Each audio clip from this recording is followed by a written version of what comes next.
Okay, so number 10, we're going to write the equation of the graph. We need to find A, B, C, and D. Again, looking at this wave, in my opinion, finding that D value as far as what line cuts the wave perfectly in half, was there a shift up or down from our parent function of sine of x? So we are looking at a sine function. It doesn't look like this y equals 0 was shifted up or down, so D is going to be 0. Next one I would look at is from that equilibrium, if you will, if I were to go up, okay, or if I were to go down, what length would that be to measure the amplitude? Well, it looks like it goes from 0 to 1, so A is 1. The next one is the C value. The C value will show you a horizontal shift left or right.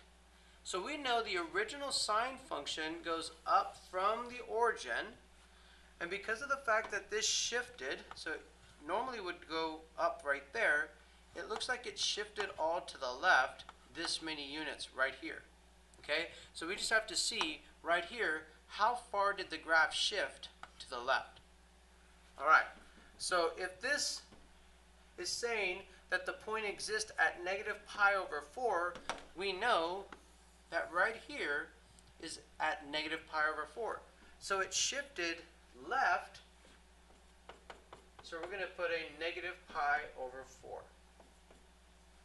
Okay, and B, 2 pi is my default period for sine and cosine. It's over B, and that would equal our period. Okay, so the period, we're going to look at the wave, and we're going to see how long is one complete cycle of this wave. So that period is going to go, and it's going to exist from negative pi over 4, not 2, and it's going to go all the way to 7 pi over 4. And if you wanted to know how long that was, just subtract them. 7 pi over 4 minus a negative pi over 4 is the same as adding these, so that we get 8 pi over 4, which reduces to 2 pi.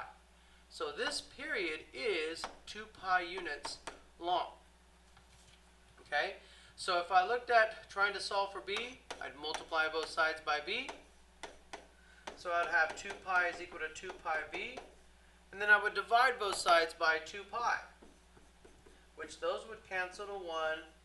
And so with these, so I'd have 1 is equal to B. Now, plugging them in and then simplifying, this is what we're going to get. Let's go ahead and plug them in. I have f of x is equal to a times sine of something, something, x minus that c value, and then we're going to add the d value. So, a is 1, b is 1, c was a negative pi over 4, which this will become a positive, and then plus 0. So sine of x plus pi over 4 is when I make those two negatives into a positive, and this, in fact, does make sense, because it looks like it was shifting pi over 4 units to the left. Because remember, every time we look at x, we're going to interpret the opposite with transformations.